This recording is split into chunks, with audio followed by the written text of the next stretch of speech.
माना जाता है कि भगवान विष्णु जब चारों धामों पर बसे अपने धामों की यात्रा पर जाते हैं तो हिमालय की ऊंची चोटियों पर बने अपने धाम बद्रीनाथ में स्नान करते हैं। पश्चिम में गुजरात के द्वारिका में वस्त्र पहनते हैं, पुरी में भोजन करते हैं और दक्षिण में रामेश्वरम में विश्राम करते हैं। द्वापर के बाद भगवान कृष्ण पुरी में निवास करने लगे और बन गए जग के नाथ अर्थात जगन्नाथ। पुरी का जगन्नाथ धाम 4 धामों में से एक है। यहाँ भगवान जगन्नाथ बड़े भाई बलभद्र और बहन सुभद्रा के साथ विराजते हैं। हिंदुओं की प्राचीन और पवित्र 7 नगरियों में पुरी उड़ीसा राज्य के समुद्री तट पर बसा है। जगन्नाथ मंदिर विष्णु के 8वें अवतार श्री कृष्ण को समर्पित है। भारत के पूर्व में बंगाल की खाड़ी के पूर्वी छोर पर बसी पवित्र नगरी पुरी उड़ीसा की राजधानी भुवनेश्वर से थोड़ी दूरी पर है। आज का उड़ीसा प्राचीन काल में उत्कल प्रदेश के नाम से जाना जाता था।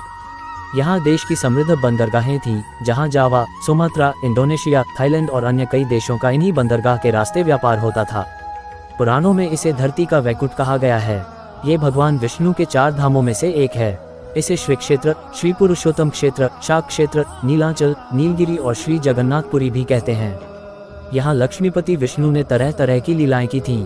ब्रह्म और स्कंद पुराण के अनुसार यहाँ भगवान विष्णु पुरुषोत्तम नीलमाधव के रूप में अवतरित हुए और सबर जनजाति के परम पूज्य देवता बन गए। सबर जनजाति के देवता होने के कारण यहाँ भगवान जगन्नाथ का रूप कबीलाई देवताओं की तरह है। पहले कबीले के लोग अपने देवताओं की मूर्तियों को काष्ठ से बनाते थे। जगन्नाथ मंदिर में सबर जनजाति के पुजारियों के अलावा ब्राह्मण पुजारी भी हैं। ज्येष्ठ पूर्णिमा से आषाढ़ पूर्णिमा तक सबर जाति के दैतापति जगन्नाथ जी की सारी रीतियां करते हैं। पुराण के अनुसार नीलगिरी में पुरुषोत्तम हरि की पूजा की जाती है। पुरुषोत्तम हरि को यहाँ भगवान राम का रूप माना गया है। सबसे प्राचीन मत्स्य पुराण में लिखा है कि पुरुषोत्तम क्षेत्र की देवी विमला है और यहाँ उनकी पूजा होती है। रामायण के उत्तराखंड के अनुसार भगवान राम ने रावण के भाई विभीषण को अपने इक्ष्वाकु वंश के कुल देवता भगवान जगन्नाथ की आराधना करने को कहा। आज भी पुरी के श्री मंदिर में विभीषण वंदापना की परंपरा कायम है। स्कंद पुराण में पुरी धाम का भौगोलिक वर्णन मिलता है। स्कंद पुराण के अनुसार पुरी एक दक्षिणवर्ती शंख की तरह है और यह 5 कोस यानी 16 किलोमीटर क्षेत्र में फैला है। माना जाता है कि इसका लगभग 2 कोस क्षेत्र बंगाल की खाड़ी में डूब चुका है। इसका उदर है समुद्र की सुनहरी रेत जिसे महोदधि का पवित्र जल धोता रहता है। सिर वाला क्षेत्र पश्चिम दिशा में है जिसकी रक्षा महादेव करते हैं। शंख के दूसरे घेरे में शिव का दूसरा रूप ब्रह्मा का पाल मोचन विराजमान है। माना जाता है कि भगवान ब्रह्मा का एक सिर महादेव की हथेली से चिपक गया था और वह यहीं आकर गिरा था, तभी से यहाँ पर महादेव की ब्रह्म रूप में पूजा करते हैं। शंख के तीसरे वृत्त में माँ विमला और नाभि स्थल में भगवान जगन्नाथ रथ सिंहासन पर विराजमान है। मंदिर का इतिहास। इस मंदिर का सबसे पहला प्रमाण महाभारत के वन पर्व में मिलता है। कहा जाता है कि सबसे पहले सबर आदिवासी विश्ववसु ने नीलमाधव के रूप में इनकी पूजा की थी। आज भी पुरी के मंदिरों में कई सेवक हैं जिन्हें दैतापति के नाम से जाना जाता है। राजा इंद्रद्युम्न ने बनवाया था यहाँ मंदिर। राजा इंद्रद्युम्न मालवा का राजा था जिनके पिता का नाम भारत और माता सुमति था। राजा इंद्रद्युम्न को सपने में हुए थे जगन्नाथ के दर्शन।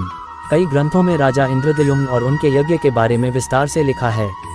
उन्होंने यहाँ कई विशाल यज्ञ किए और एक सरोवर बनवाया। एक रात भगवान विष्णु ने उनको सपने में दर्शन दिए और कहा, नीलांचल पर्वत की एक गुफा में मेरी एक मूर्ति है, उसे नीलमाधव कहते हैं। तुम एक मंदिर बनवाकर उसमें मेरी यह मूर्ति स्थापित कर दो। राजा ने अपने सेवकों को नीलांचल पर्वत की खोज में भेजा। उसमें से एक था ब्राह्मण विद्यापति। विद्यापति ने सुन रखा था कि सबर कबीले के लोग नीलमाधव की पूजा करते हैं और उन्होंने अपने देवता की इस मूर्ति को नीलांचल पर्वत की गुफा में छुपा रखा है। वह ये भी जानता था कि सबर कबीले का मुखिया विश्ववसु नीलमाधव का उपासक है और उसी ने मूर्ति को गुफा में छुपा रखा है। चतुर विद्यापति ने मुखिया की बेटी से विवाह कर लिया। आखिर में वह अपनी पत्नी के जरिए नीलमाधव की गुफा तक पहुंचने में सफल हो गया।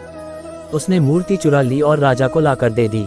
विश्ववसु अपने आराध्य देव की मूर्ति चोरी होने से बहुत दुखी हुआ। अपने भक्त के दुख से भगवान भी दुखी हो गए। भगवान गुफा में लौट गए, लेकिन साथ ही राज इंद्रद्युम्न से वादा किया कि वो एक दिन उनके पास जरूर लौटेंगे, बशर्ते कि वो एक दिन उनके लिए विशाल मंदिर बनवा दे। राजा ने मंदिर बनवा दिया और भगवान विष्णु से मंदिर में विराजमान होने के लिए कहा।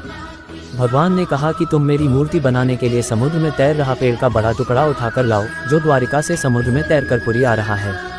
राजा के सेवकों ने उस पेड़ के टुकड़े को तो ढूंढ लिया, लेकिन सब लोग अब बारी थी लकड़ी से भगवान की मूर्ति गढ़ने की। राजा के कारीगरों ने लाख कोशिश कर ली, लेकिन कोई भी लकड़ी में एक छेनी तक भी नहीं लगा सका। तब तीनों लोग के कुशल कारीगर भगवान विश्वकर्मा एक बूढ़े व्यक्ति का रूप धरकर आए। उन्होंने राजा को कहा कि वे नीलमाधव की मूर्ति बना सकते हैं, लेकिन साथ ही उन्होंने अपनी शर्त भी रखी कि वे 21 दिन में मूर्ति बनाएंगे और अकेले में बनाएंगे। कोई उनको बनाते हुए नहीं देख सकता। उनकी शर्त मान ली गई। लोगों को आरी, छैनी, हथौड़ी की आवाजें आती रहीं। राजा इंद्रद्युम्न की रानी गुंडिचा अपने को रोक नहीं पाए। वह दरवाजे के पास गई तो उसे कोई आवाज सुनाई नहीं दी। वह घबरा गई। उसे लगा बूढ़ा कारीगर मर गया है। उसने राजा को इसकी सूचना दी। अंदर से कोई आवाज सुनाई नहीं दे रही थी तो राजा को भी ऐसा ही लगा। सभी शर्तों और चेतावनियों को दरकिनार करते हुए राजा ने कमरे का दरवाजा खोलने का आदेश दिया। जैसे ही कमरा खोला गया तो बूढ़ा व्यक्ति गायब था और उसमें 3 अधूरी मूर्तियां मिली मिलीं। भगवान नीलमाधव और उनके भाई के छोटे छोटे हाथ बने थे, लेकिन उनकी टांगें नहीं, जबकि सुभद्रा के हाथ पांव बना ही नहीं गए थे। राजा ने इसे भगवान की इच्छा मानकर इन्हीं अधूरी मूर्तियों को स्थापित कर दिया। तब से लेकर आज तक तीनों भाई बहन इसी रूप में विद्यमान हैं। वर्तमान में जो मंदिर है वह 7वीं सदी में बनवाया था। हालांकि इस मंदिर का निर्माण ईसा पूर्व 2 में भी हुआ था। यहाँ स्थित मंदिर 3 बार टूट चुका है। 1174 ईस्वी में ओडिशा शासक अनंग भीमदेव ने इसका जीर्णोद्धार करवाया था। मुख्य मंदिर के आसपास लगभग 30 छोटे बड़े मंदिर स्थापित हैं। ग मिलकर भी उस पेड़ को नहीं उठा पाए। तब राजा को समझ आ गया कि नीलमाधव के अनन्य भक्त सबर कबीले के मुखिया विश्ववसु की ही सहायता लेना पड़ेगी। सब उस वक्त हैरान रह गए जब विश्ववसु भारी भरकम लकड़ी को उठाकर मंदिर तक ले आए। दोस्तों, जानकारी कैसी लगी जरूर बताएंगे। मिलते हैं किसी और वीडियो में। धन्यवाद।